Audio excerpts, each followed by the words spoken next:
जब हिंदुस्तान में लगभग इस्लाम का आगमन हुआ उस वक्त से इस कहानी का जुड़ा हुआ है सिलसिला। काबा में हज करने के बाद जाना पड़ता था वहाँ बहरीन, ताकि वो वहाँ जा कर के उसके पवित्र दर्शन कर सकें और उसको चूम करके अपनी हज पूरी कर सकें। उसने ये कहा कि भाई मैं अब की बार जो है ना संगे अस्वद को अपने साथ लेकर के चलूँगा।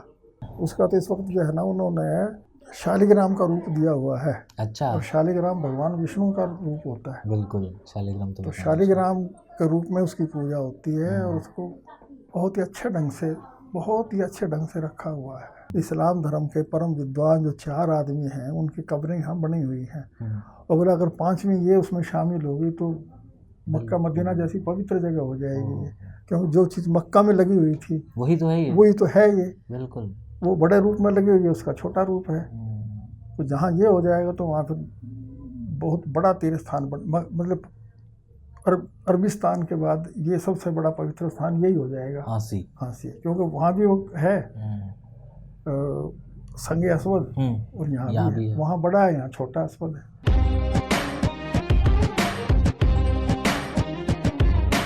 नमस्कार जी। नमस्कार जी। पहचान लिया हुआ आपने इन्हें, हमारे भूप सिंह राजपूत जी।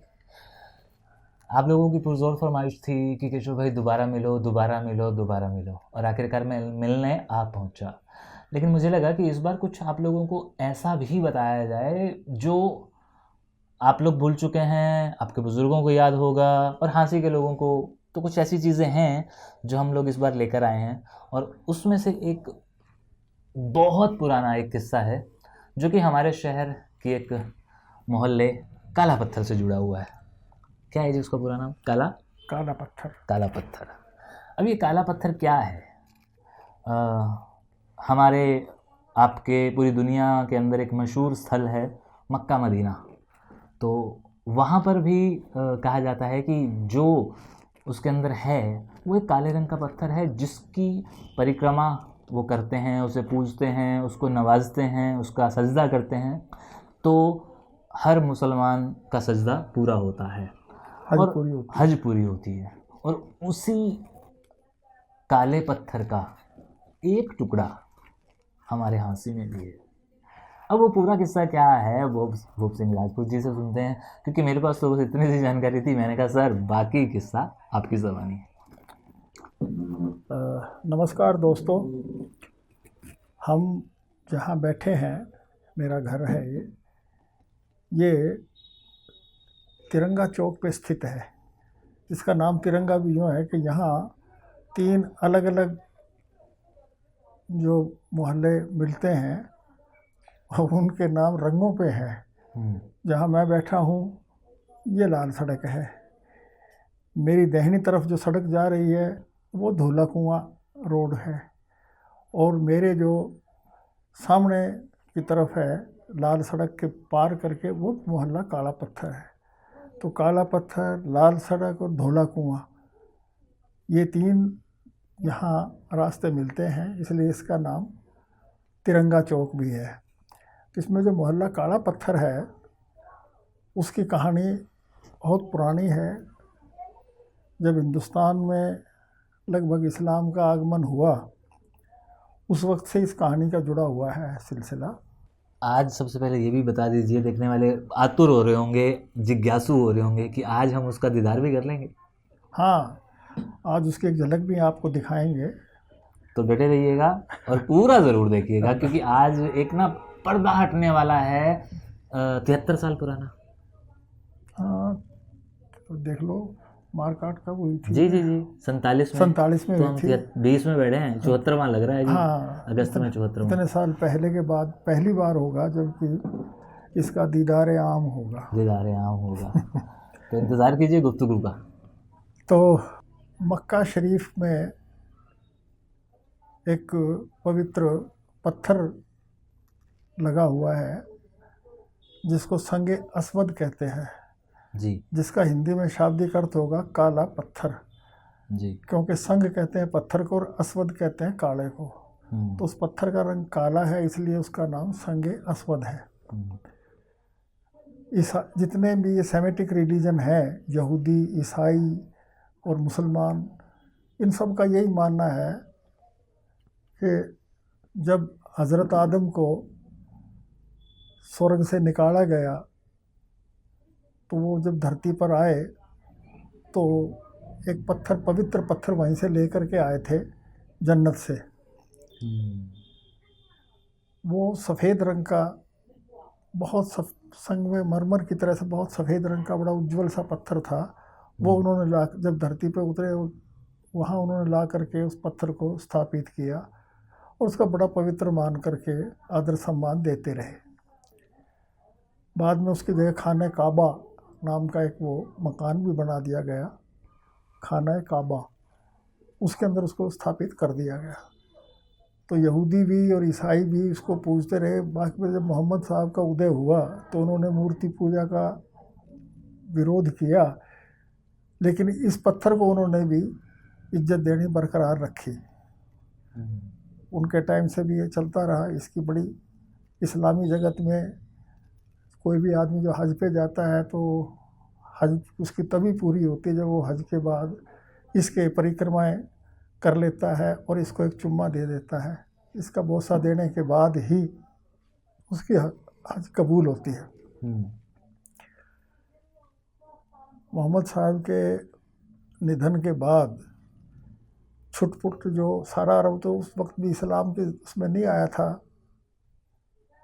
पनाह में, तो जो कार्थियन लोग थे बहरीन की तरफ के रहने वाले अरबी लोग, उन कबीलों ने इस्लाम स्वीकार नहीं किया था और उन्होंने मुसलमानों से 2-3 लड़ाइयाँ लड़ी और एक बार वो काबा के ऊपर काबिज़ हो गए।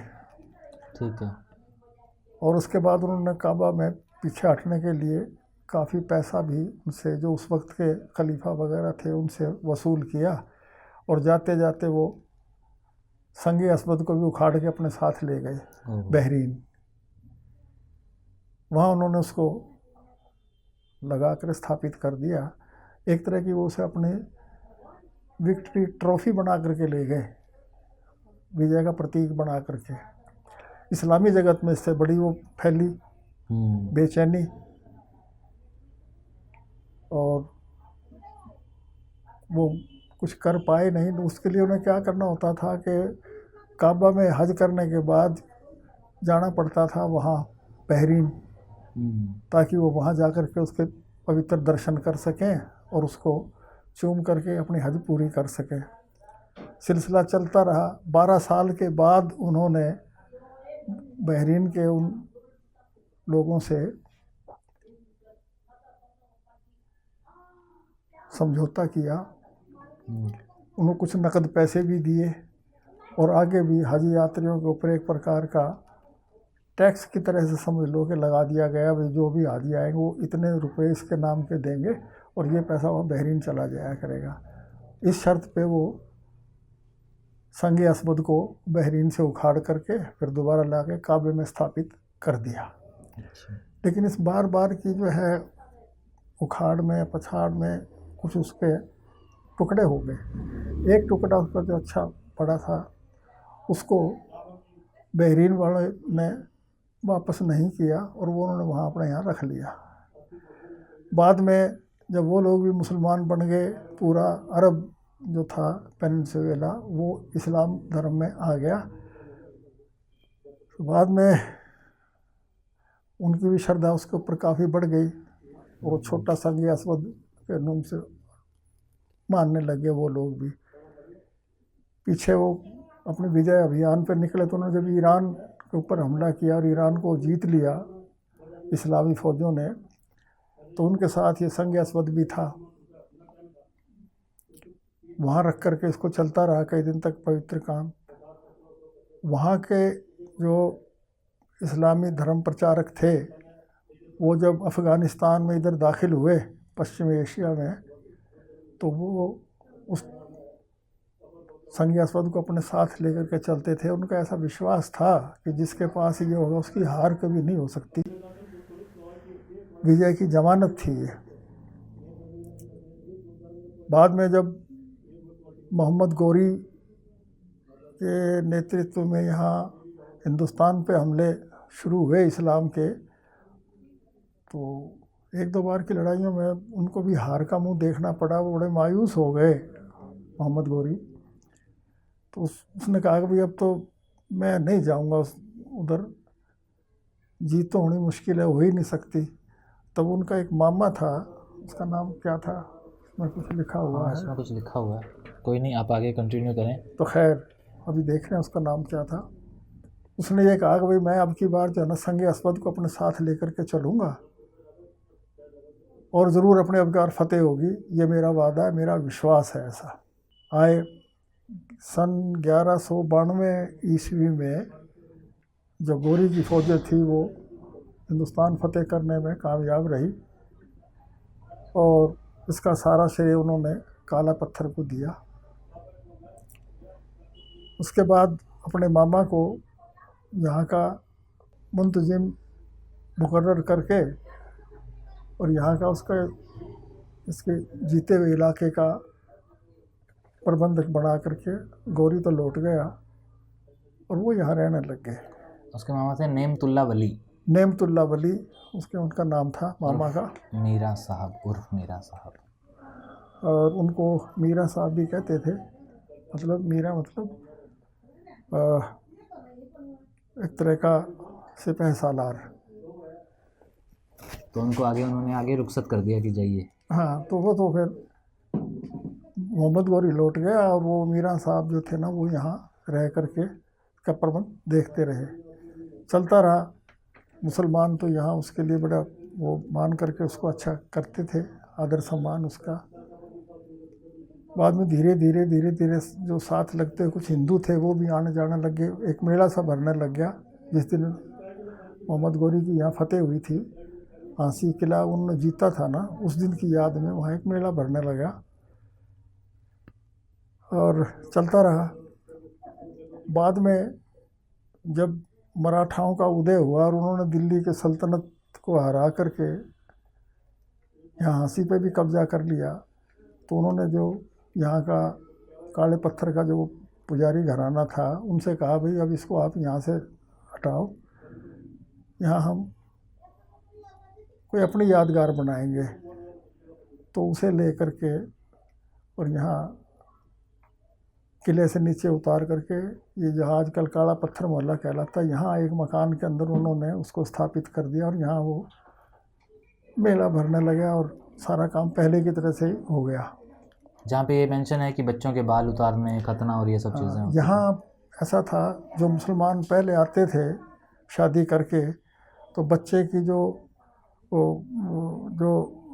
मतलब शादी की जो होती थी ना, धोख लगाना जिसको कहते थे यहाँ आम भाषा के अंदर, वो पति पत्नी दोनों जो थे ना गठजोड़े से आकर के वहाँ धोख लगाते थे।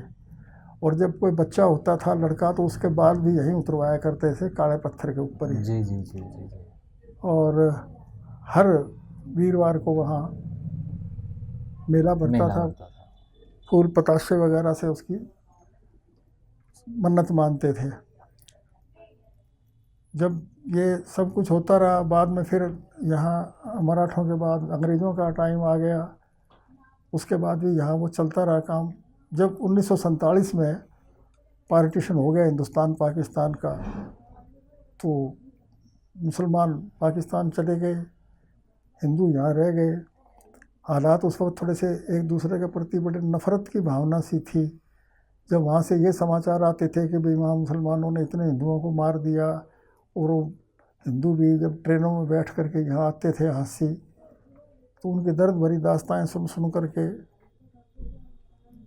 दुख भड़कता ही जाता था। तो 1 सितंबर 1947 को हांसी में दंगा हो गया हिंदू मुसलमान का जी। उस हालत में कुछ मुसलमान मारे गए, कुछ फिर एक यहाँ कैंप लगा दिया गया शरणार्थियों के लिए भी, जो मुसलमान शरणार्थी इसमें आकर के पनाह लेना उनकी मिलिट्री हिफाजत करेगी। उसमें कुछ चले गए, कुछ आसपास के गांव देहात में चले गए, कुछ पाकिस्तान जाने के लिए ट्रेनों में, मतलब इस तरह से वो काम अफरा तफरी का हो गया। सॉरी सर, यहाँ पे एक चीज़ ये लिखी है कि मंगलवार के दिन 47 में बलवाइयों के हाथों जीवन शाह मारा गया और उसके बाद इस पत्थर को ढूंढा गया, लेकिन ये मिला नहीं पत्थर। हाँ, यहाँ उनको नहीं मिला ना। हाँ। तो उसके बाद जब वो यहाँ मारकाट के अंदर तो जो यहाँ का उस वक्त पुजारी था, जीवन शाह उसका नाम था, जी। जो आखिरी मुजाविर था यहाँ पुजारी काला पत्थर का, वो तो मारा गया। और जो बलवाई लोग थे जिनमें हिंदू भी थे, उन्होंने उसको काफ़ी ढूंढा कि वो पत्थर मिल जाए, काला पत्थर, तो उसको हम झगड़ा ही साफ कर दें। ये यहाँ उनकी निशानी क्यों रही किसी किस्म की, लेकिन उन्हें वो पत्थर नहीं मिला, क्योंकि उसने अपने मरने से पहले हालात ख़राब होते देख के 2-1 दिन पहले उसका एक पड़ोसी था शंभूराम खाती, हाँ जी बिल्कुल, मिस्त्री शंभूराम, हाँ मिस्त्री शंभूराम खाती, बढ़ई थे वो जाति से, पड़ोस में रहते थे। उन्होंने उसको कहा कि भाई शंभूराम, ये इस तरह से बड़ी एक मुकद्दस चीज़ है, और धर्म किसी का भी हो, उसकी जो ठीक है उस धर्म को ना मानो, लेकिन उसकी जो चीज़ें हैं उनकी तो इज्जत करो। ये मैं तुम्हारे को देते जाता हूँ, तुम्हारे और मेरे बीच में भगवान गवाह है, इसकी बेइज्जती ना होने देना। वो तो ले लिया। वो पुजारी साहब तो मारे गए, मुजाविर साहब, लेकिन उद्यमी राम ने उसका पता नहीं किसी को बताया, और वो अपने पास को रखते रहा। कुछ टाइम के बाद जब देखा मुंशी, उसने अपना 78 में जब उद्यमी राम का टाइम आ गया, हाँ 78 में जब उसका भी टाइम आ गया शंभूराम खाती का, तो उसने भी ये सोचा कि यार इसकी आगे पता नहीं क्या कोई दुर्गति ना कर दे जी। तो उसने अपना एक उसका परम मित्र था उद्यमी राम सुनार, जो डड्डड़ मोहल्ले में रहता था, उसने उसको कहा भाई इस तरह से ये एक चीज़ है और इसको तू देख अपना धर्म समझ करके निभाइए। बोला भाई ठीक है, मैं मुसलमान तो नहीं हूँ, लेकिन धर्म तो कोई भी हो, उसकी चीज़ से क्या गिला है। उसने उसको रख लिया जी। बाद में कुछ सालों के बाद जब उद्यमी राम का भी टाइम नज़दीक आया तो उसने अपने एक पंडित परिचित आदमी को कहा कि देखो भाई ये हमारे तुम्हारे बीच में करार है, ये एक बड़ी धार्मिक चीज़ है, आस्था की चीज़ है। आस्था सभी की एक तो नहीं हुआ करती, लेकिन आस्था का आदर करना तो सब में पाया ही जाता है। बिल्कुल। इसको भाई तुम संभाल कर रखो। वो उसको दे करके उद्यमी राम भी गुजर गया। और पंडित जी का नाम है शिव कुमार शास्त्री। तो उसमें उन्हें अपना शंभूराम ना, वो अपना उद्यमी राम ने जो था ना, वो जिस आपने को दिया था, उसने ये रोज़ रोज़ के इससे तंग आकर के भाई तो लोग इसको ढूंढते फिरते हैं कहीं इसकी और ज़्यादा दुर्गति ना हो जाए, और फिर इसको कब तक छुपा करके रखेंगे, कभी न कभी तो पता लग ही जाएगा। इसका ऐसा रूप कर दे जो इसको कोई एहतराम खंडित ना कर पाए, एहतराम की निगाह से देखें, इज्जत ही हो इसके, और आगे कोई इसको खंडित ना कर दे। तो उसने उस वक्त के जो शहर के एक माने हुए पंडित जी थे, पंडित शिव कुमार शर्मा, उसको बुला करके सलाह की कि इसका जी कोई ऐसा है, जैसे तुम लोग हिंदुओं को मुसलमानों को हिंदू बना लेते हो, ऐसे इस मूर्ति को भी तो हिंदू बना दो ना, ताकि इसका ये रूप बदल जाए, मतलब एक तरह से शुद्धिकरण हो जाए इसका भी, धर्म परिवर्तित। वो पंडित जी ने सलाह बाड़ी की ब्राह्मण समाज से और कुछ लोगों से, क्या ऐसा हो सकता है? उन्होंने कहा जी हाँ हो सकता है। तो उन्होंने फिर उसको वो जिस ढंग से प्रोसेस था जो उसका, मतलब एक वो मूर्तियों को सजीव करना जो तरीका होता है, उसकी प्राण प्रतिष्ठा की, इस तरह से उसको करके और वो उसको दे दिया उस सज्जन को। अच्छा, वैसे लगे हाथ बता दीजिए कि वो प्रतिष्ठा, प्राण प्रतिष्ठा का जो प्रोसेस होता है वो क्या होता है? कितने दिन तक उसको दूध में या कहीं ऐसी जगह पे रखा जाता है, कैसे? ये प्राण प्रतिष्ठा मंदिर में जब भी कोई नई मूर्ति आती है तो उसकी प्राण प्रतिष्ठा की जाती है। उसको कुछ दिन तो अनाज में दबा करके रखते हैं, जैसा हमने यहाँ भी किया। हाँ, अच्छा। जैसे हमने भी किया, उसको अनाज में दबा के रखते हैं, फिर उसको दूध में रखते हैं, तो घी में रखते हैं, शहद में, ऐसा कुछ करके वो एक लंबा सा काम होता है। और इस बीच में मंत्रों द्वारा जो है वो पुजारी लोग, ब्राह्मण लोग उसकी वो करते रहते हैं बीजिया भी। इस तरह से वो किया था। उसके बाद वो अब वो उस आदमी के घर जिसने उसको ले करके सब कुछ करवाया, उसके घर में बड़ा सुरक्षित रखा है, और आज भी उसकी दोनों टाइम पूजा होती है।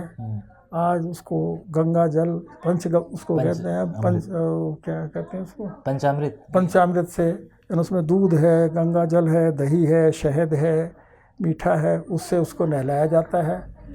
और उसको फिर बाद में जैसे मूर्तियों करते हैं उसको तिलक छापे वगैरह लगाए जाते हैं, उसके ऊपर तुलसी के पत्ते और कुछ जो मौसम के फल होते हैं और फूल होते हैं वो चढ़ाए जाते हैं। फिर उसके बाद शंख बजा करके आरती करके उसका बिल्कुल अच्छे ढंग से वो हो रहा है। सिर्फ ये होगा कि पूजा का ढंग बदल गया, लेकिन पूजा पहले से भी ज़्यादा बेहतर उसकी हो रही है।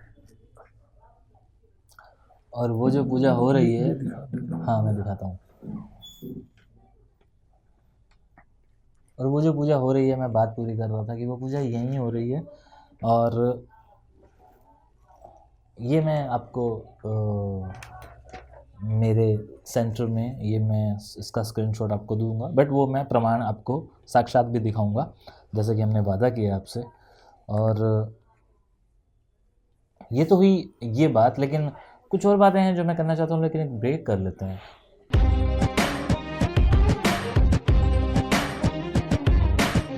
अच्छा, ये तो हुई वो कहानी जो उस दौरान अखबारों में भी आई और लोगों ने भी सुनी, लोगों ने एक दूसरे को सुनाई और उसी की बदौलत मैं इन तक पहुंचा। लेकिन जनाब ये भी तो बताइए ना कि जब 47 के अंदर उन लोगों को नहीं मिली ये चीज़, तो क्या बाद में भी उन लोगों ने ढूंढने की कोशिश नहीं की? क्योंकि मैंने सुना है कि वो लोग आए थे, वो उसकी तलाश में पाकिस्तान से भी कुछ मुसलमान आते रहे और यहाँ के जो भारत के मुसलमान थे, एक बार अजमेर से और एक बार ये जयपुर वगैरह से, और जो चार कुतुब में उर्स के मौके पे आते थे उनमें से भी कई यहाँ पूछताछ बहुत बार करते रहे।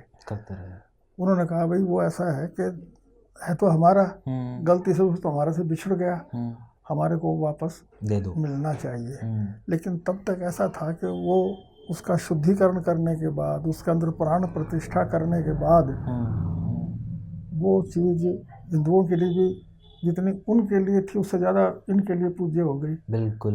उनके लिए सवाल ये हो गया जैसे कोई आज ये मांगे कि वो फला मूर्ति जो है वो हमें दे दो, तो मूर्ति देने तो मुश्किल हो जाएगी, बिल्कुल झगड़ा हो सकता है और है, तो इसलिए आए ज़रूर। उन्होंने कई दफ़ा कहा भी कि हमारी है, हमें दिलवाओ, लेकिन इसके अंदर कोई भी सहमति नहीं बन सकी किसी चीज़ की भी, हमारे समाज की भी ना हिंदू समाज की सहमति बनी।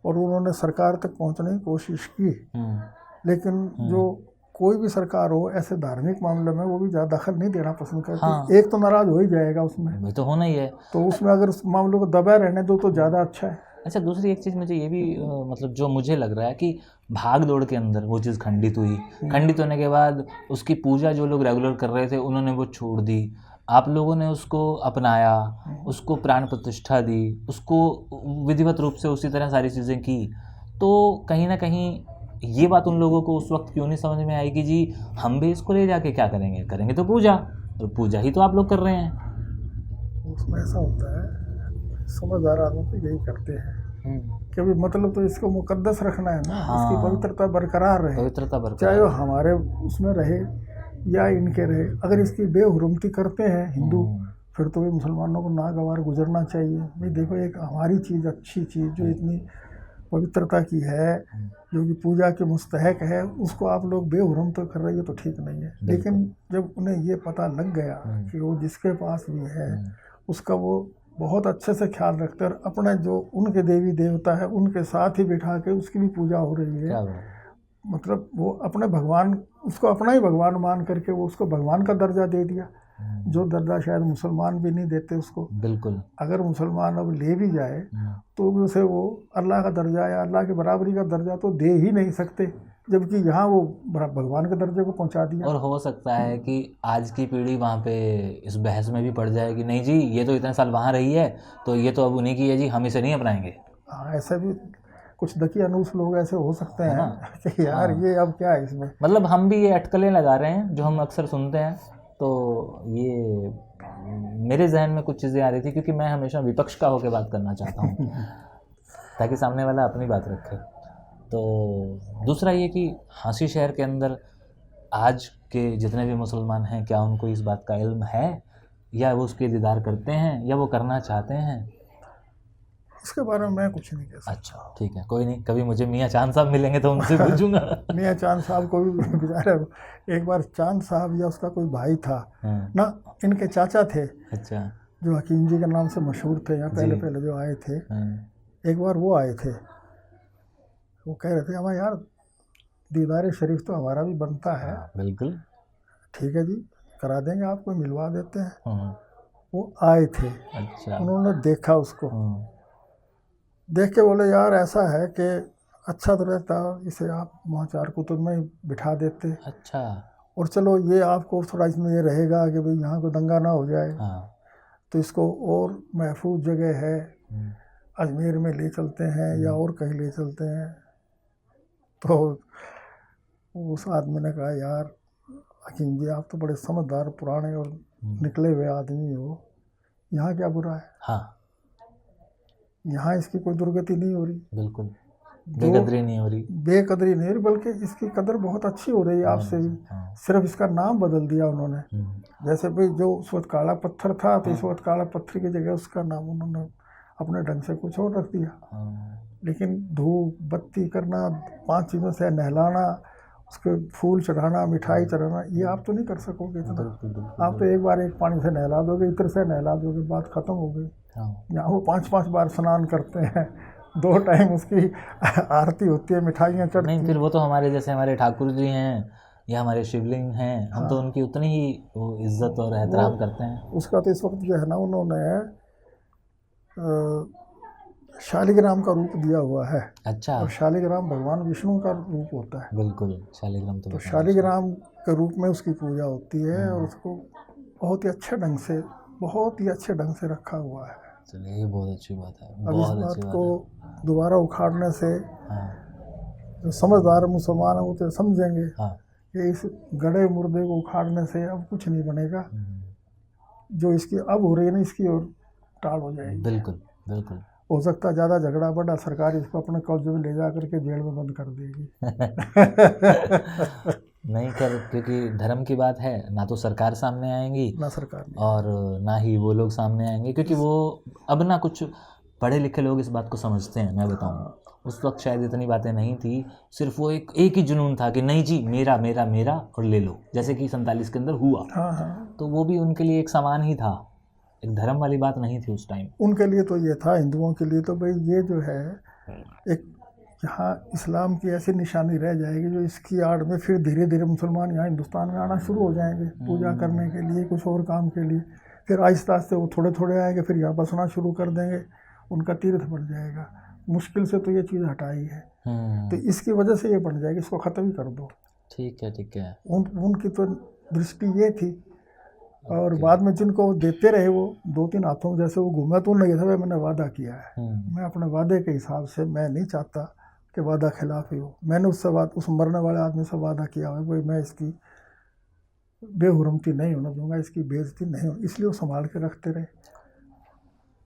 अच्छा, शायद इसीलिए जब हम छोटे थे ना, तो ये मतलब जनमानस के अंदर ये भ्रांतियाँ थी कि हाँसी के अंदर मक्का मदीना हो जाता, मक्का मदीना बन जाता। वो कैसे बन जाता, वो इससे कनेक्टेड था। इससे कनेक्टेड था कि 4 तो यहाँ वो उनकी कब्रें बनी हुई हैं, 4 कुतुब, कुतुब साहिबान की। कुतुब हिंदी अनुवाद उसका होगा विद्वान।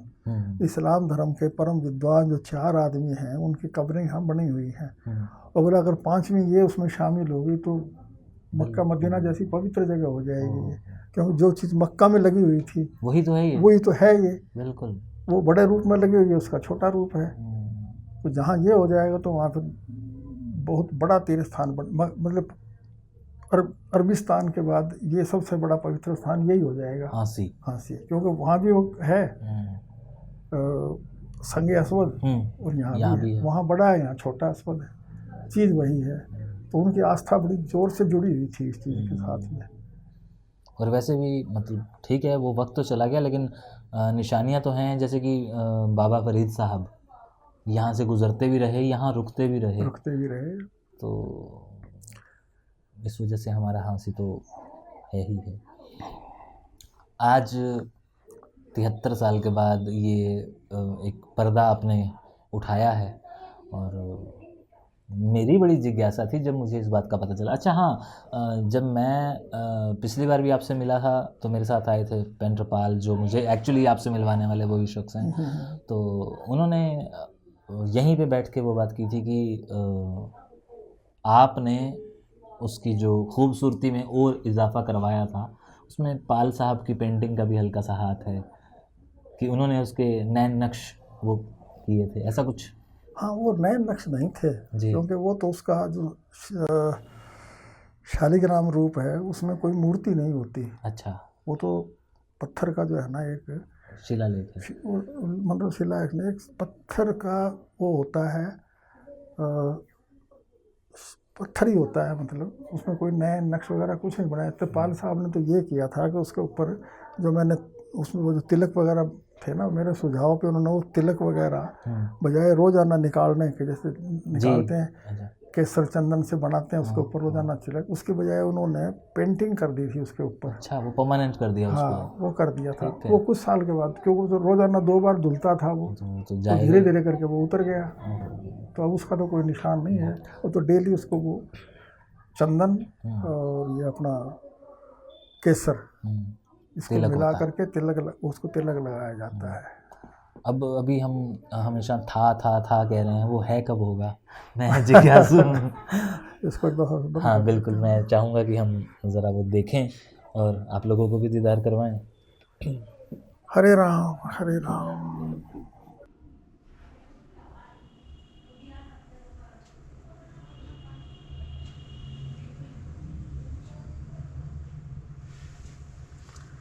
ये जो दाईं तरफ रखा है, आपके दाईं तरफ, मेरे दाईं तरफ, यही?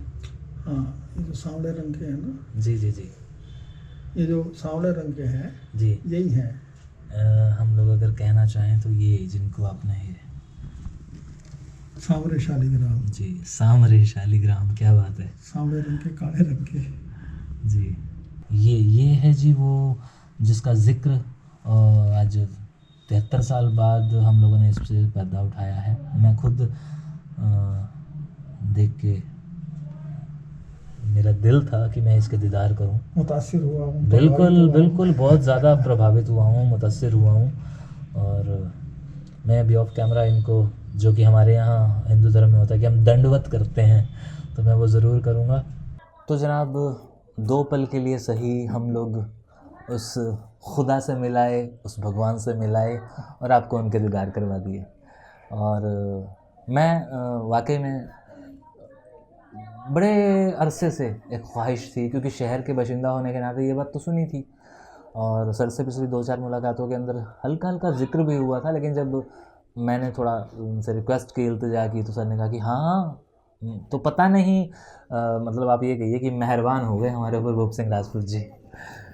तो सर, आपको भी आज शायद कुछ हल्का महसूस हो रहा है, या जनरली कि आज आपने एक राज दिल का बाहर निकाला है? ऐसा है बाबू केशव कुमार जी, भगवान के जितनी बार दर्शन किए जाए जी, उतनी बार ही थोड़े हैं। बिल्कुल सर, बशर्ते कि श्रद्धा हो। श्रद्धा हो।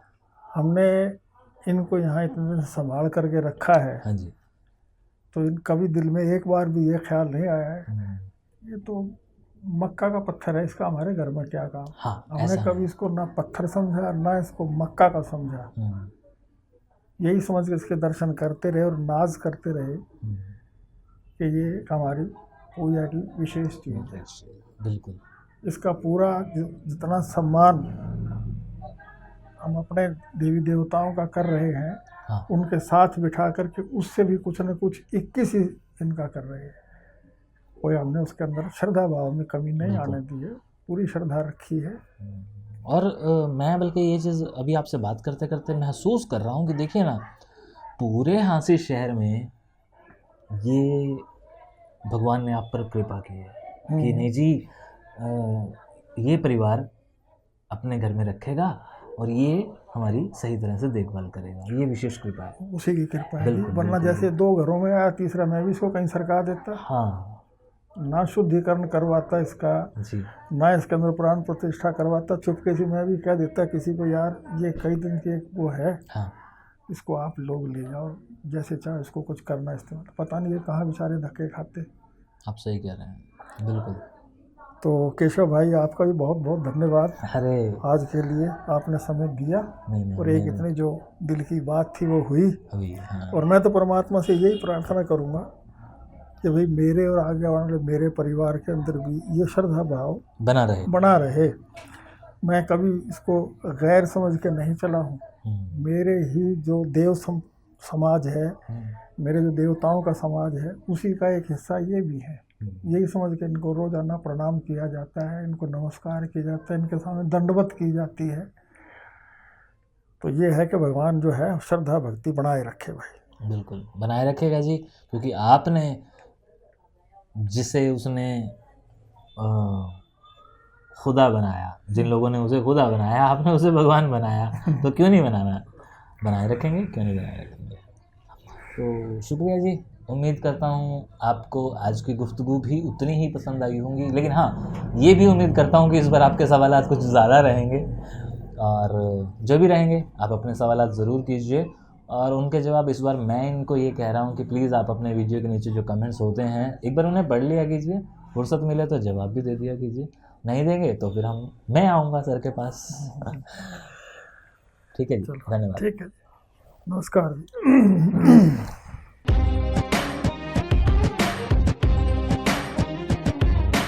हेलो, हाँ जी डॉक्टर साहब,